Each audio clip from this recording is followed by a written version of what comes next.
about to hear a telephone conversation between a man and a woman about a rental property. First, you have some time to look at questions 1 to 7.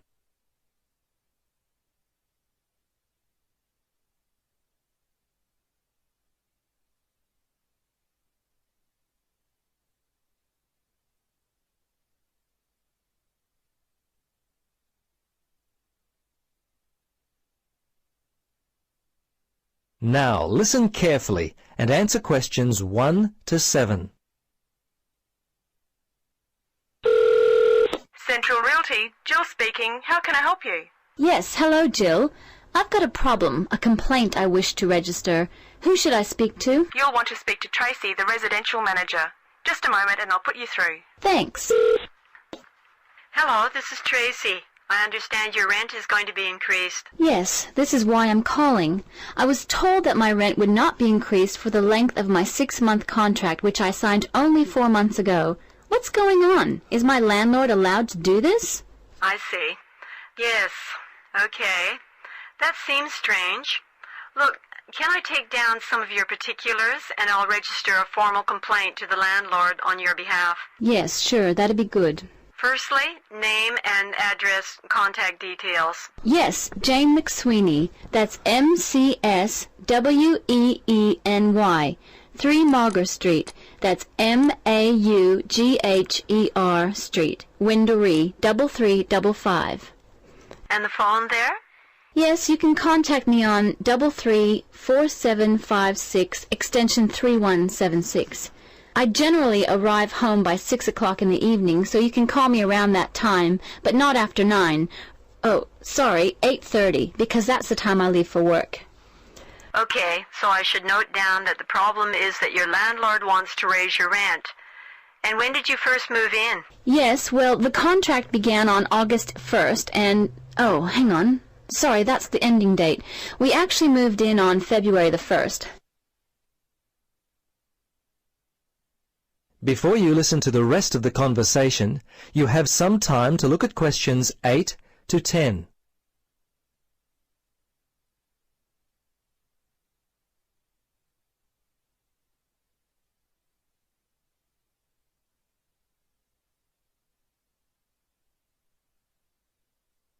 Now, listen carefully and answer questions 8 to 10. Okay, good. Now, if need be, you will have to send a letter to the Rental Tenancy Board. But as I said, first let us approach your landlord on your behalf and see if we can work out the problem before it gets to that situation. I'd be very surprised if you have to send a letter. 95% of these kinds of problems get solved early on. Okay. Now, if you have any problems you need to discuss, feel free to come in and talk with the general manager. In the meantime, if you would just wait until we receive an answer from your landlord, we'll be able to then plan our next step. Is there anything else I could be doing? Well, you could write a letter to the RTB listing all the events as they happened from your point of view. But as I say, hold on to it. Don't send it unless we have to. Well, that's about it for now. Thanks for your call. I'm sure we can sort this out. Thanks very much for your help. I hope we can sort it out too. Bye for now. Yes, bye. That is the end of part 1. You now have half a minute to check your answers.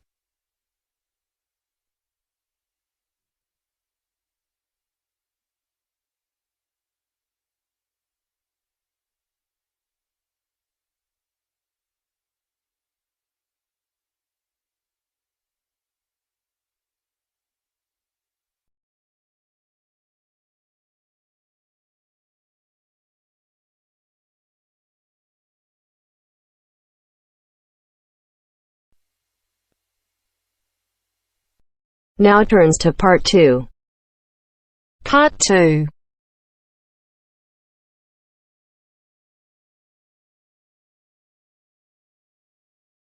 You will hear a speech given to new employees at a museum. You have 30 seconds to look at questions 11 to 13.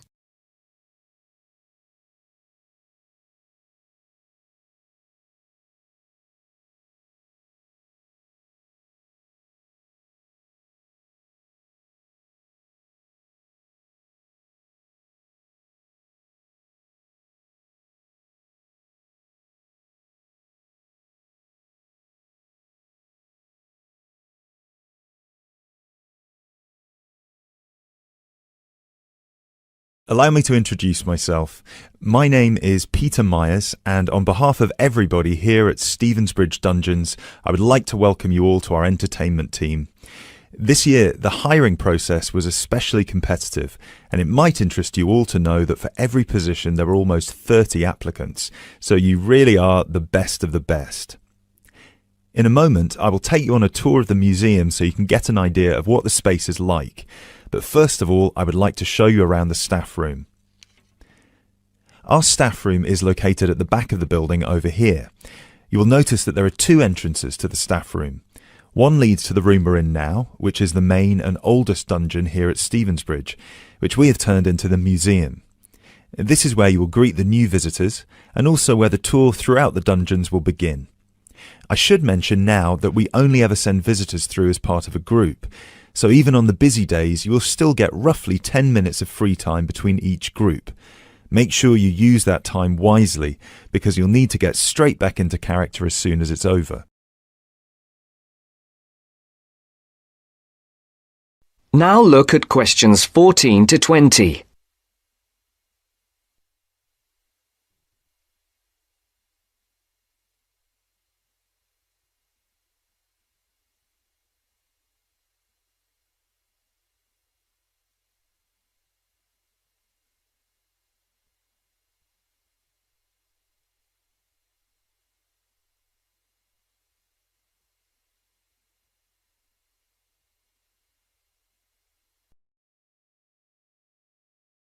Right, follow me and I'll show you the layout of the museum.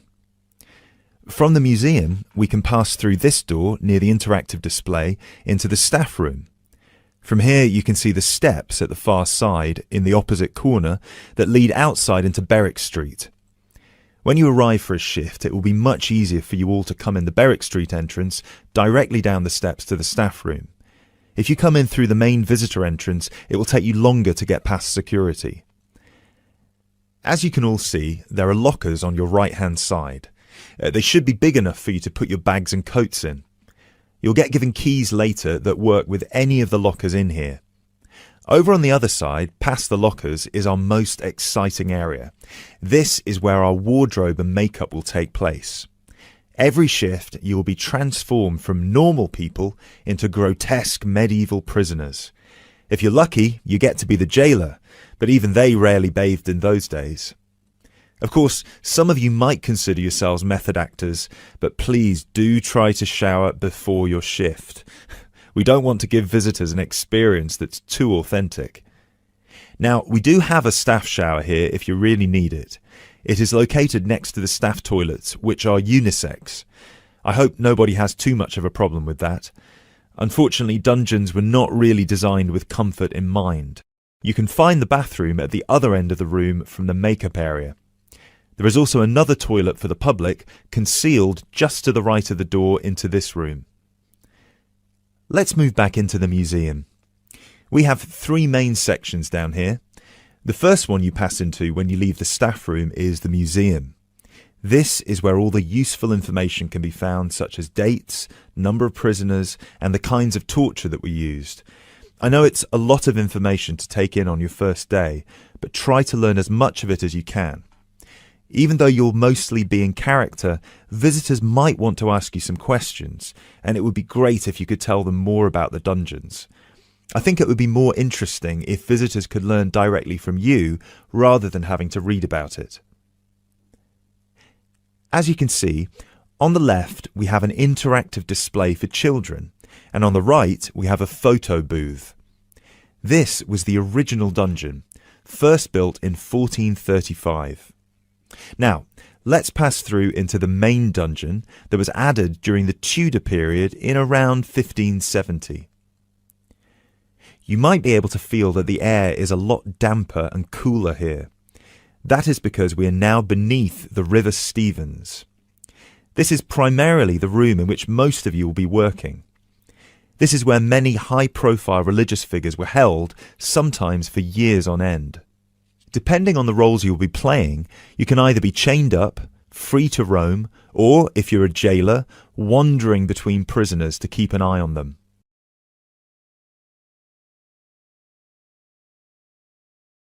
Now we will pass into our third and final section, the prison cells. Over here, you can see there are some wooden stocks and a fake gibbet. Don't worry, I can see a couple of you looking concerned. You don't need to reenact any of the torture scenes for visitors. One person each shift will play the jailer in here, where you will give a speech to the group about some of the more notable prisoners to stay here in the past. This is usually the end of the tour, but some visitors will certainly want to ask you more questions at this point, so please try your best to make yourselves available. Help them by answering any questions they have. Also, feel free to guide the visitors through the museum if you see that they're going the wrong way. This concludes our introduction to your new workplace. If you'll please follow me, I will get you all issued with your keys and some information about the dungeons that you can take home with you to study. I will also introduce you to your shift supervisor, Alice Stiles, and you can ask her any questions you may have about your roles.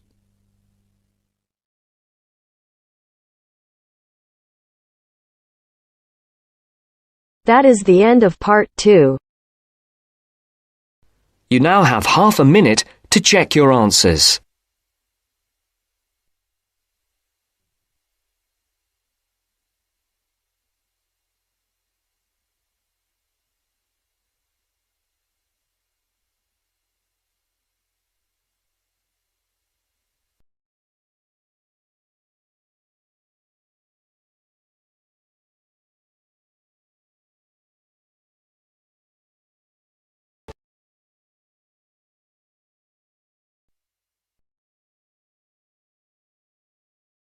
Now turns to part 3.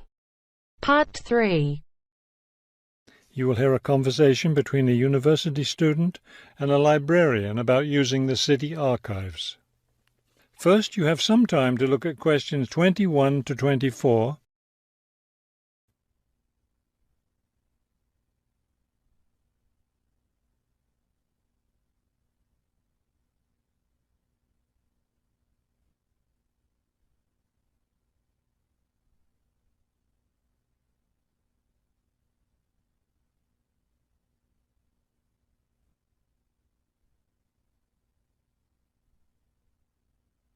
As you listen to the first part of the conversation, answer questions 21 to 24. Hello.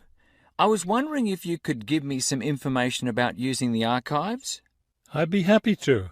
Are you a resident of the city? Actually, I live just outside the city, but I study at the university downtown. That's fine. All you need to do is show your university identification card, and you can use the archives at no charge, as long as your ID card is current, of course. Yes, it's valid. So I don't have to pay anything? No, city residents pay an annual fee, but students can use the archives for free. Everyone else needs to get special permission from the director, but that doesn't apply to you, of course. Oh, good. I was also wondering about the schedule.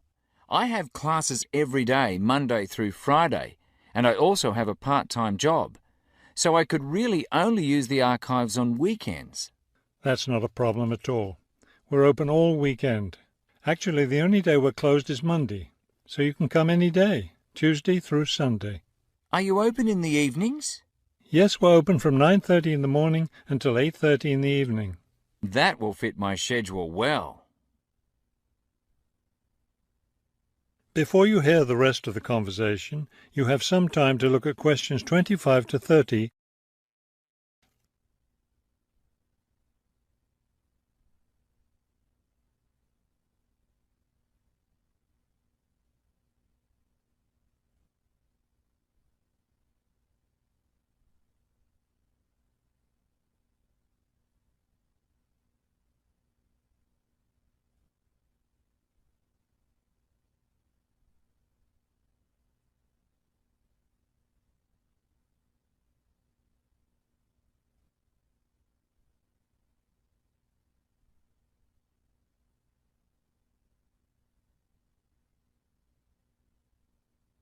Now listen and answer questions 25 to 30. Is there something else I can help you with? Yes. One thing I'll be needing to see for one of my class projects is old photographs. Do you have photographs of the city in the 19th century that I could look at? Yes, we store all the photographs in the basement. Those stairs over there will take you down to the photography collection. Just tell the librarian there what you're interested in, and he'll help you. Those would be 19th century photographs? Yes, the entire collection is there. Now, if you're interested in seeing documents from the 19th century, those are right here on the ground floor. I would like to see some of those documents. Does that collection include newspapers too? No, all the newspapers from the earliest ones in the 18th century up to the current time are on the second floor. Here, let me just give you this map of the archives and you'll be able to find whatever it is you need. Thank you. Oh, I see you have a whole room devoted to maps. Yes, on the third floor. That's great, because one thing I need to do is look at how the city has developed over time. I'm sure you'll find a lot of helpful information there. Of course, some of the maps are several centuries old, so generally visitors are only allowed to see photographic reproductions of them. That shouldn't be a problem. What's this on the fourth floor? Ogden's Woolen Mill. As I'm sure you know, Ogden's Woolen Mill was the major entity responsible for the growth of this city in the 19th century. The Ogden heirs gave money for the archives to devote an entire floor to information about the history of the mill. Will I be able to find information about the Ogden family there? Photographs, personal papers, things like that? Probably the family photographs are stored downstairs in the photography collection. The personal papers would be on the fifth floor, where we keep all the personal papers of famous residents of our city. Thank you so much for your help. I'll be able to do a lot of my research here.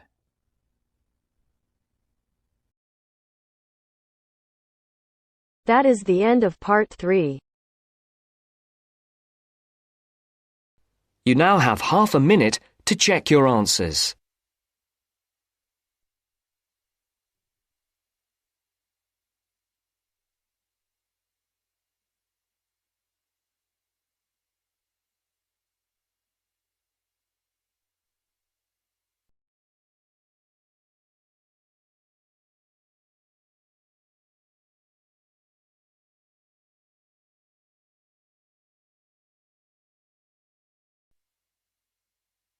Now turns to part 4.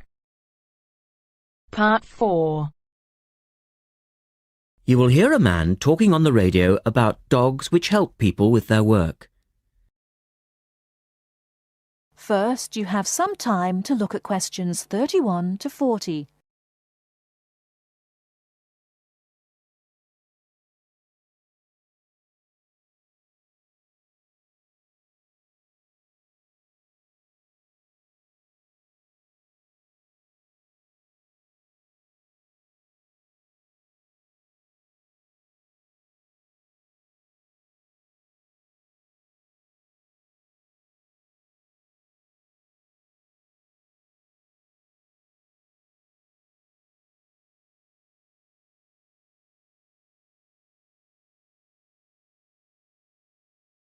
Now, listen carefully and answer questions 31 to 40.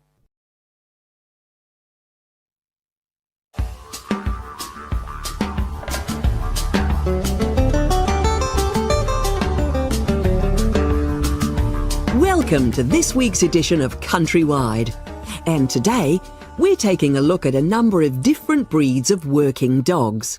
And here to report on the dogs with jobs is Kevin Thornhill. Thanks, Joanne. Well, yes, dogs with jobs is the subject of today's program. Dogs have earned themselves a reputation over the centuries for being extremely loyal. And here's a little story which illustrates just how loyal they are. Just outside the country town of Gundagai in Australia is a statue built to commemorate a dog. A dog which sat waiting for his owner to return to the spot where he'd left him. Well, the story, which was immortalised in a song, has it that the poor dog died waiting for his master, 5 miles from Gundagai, which is where they built the statue. Now that's what I call loyalty. Well, Because of their loyalty and also their ability to learn practical skills, dogs can be trained to do a number of very valuable jobs. Perhaps the most well-known of working dogs is the Border Collie sheepdog. Sheepdogs which work in unison with their masters need to be smart and obedient, with a natural ability to herd sheep. Some farmers say that their dogs are so smart that they not only herd sheep, they can count them too. Another much-loved working dog is the guide dog, trained to work with the blind. Guide dogs, usually Labradors, need to be confident enough to lead their owner through traffic and crowds, but they must also be of a gentle nature. It costs a great deal of money to train a dog for this very valuable work, but the guide dog associations in the UK, America and Australia receive no government assistance, so all the money comes from donations. Another common breed of work dog is the German Shepherd. German Shepherds make excellent guard dogs and are also very appropriate as search and rescue dogs, working in disaster zones after earthquakes and avalanches. These dogs must be tough and courageous to cope with the arduous conditions of their work, and so that they can be sent anywhere in the world to assist in disaster relief operations, effective dogs and their trainers are now listed on an international database. When you arrive at an airport here, you may be greeted in the baggage hall by a detector dog, wearing a little red coat bearing the words "Quarantine." These dogs are trained to sniff out fresh fruit as well as meat and even live animals hidden in people's bags. In order to be effective, a good detector dog must have an enormous food drive. In other words, they must really love their food. At Sydney Airport, where there are 10 detector dogs working full-time, they stop about 80 people a month trying to bring illegal goods into the country. And according to their trainers, they very rarely get it wrong. Another famous working dog is the husky. Huskies, which originally came from Siberia, have been used for decades as a means of transport on snow, particularly in Antarctica where they have played an important role. Huskies are well adapted to harsh conditions and they enjoy working in a team. But the huskies have all left Antarctica now because the international treaty prohibits their use in the territory as they are not native animals. Many people were sad to see the dogs leave Antarctica, as they had been vital to the early expeditions and earned their place in history along with the explorers. That is the end of part 4. You now have half a minute to check your answers.